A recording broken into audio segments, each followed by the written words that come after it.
How to add loyalty card. We're here to help you create a great loyalty card system for your business.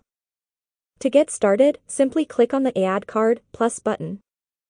This will take you to the card creation page. Here, you'll need to enter the name of the card you want to create.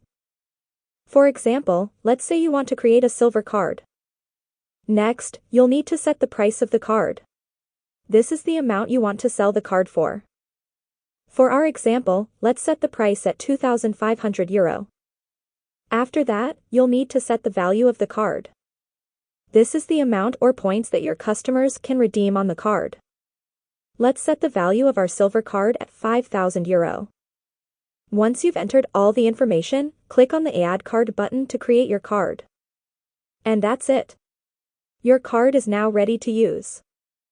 If you need to create more cards, simply repeat the process. And if you have any questions or need help, our support team is always here to assist you. Thanks for choosing IT-Land CRM. We hope you have a great experience using our platform. If you have any questions or queries, please feel free to talk to us or request a call back via itlands.com.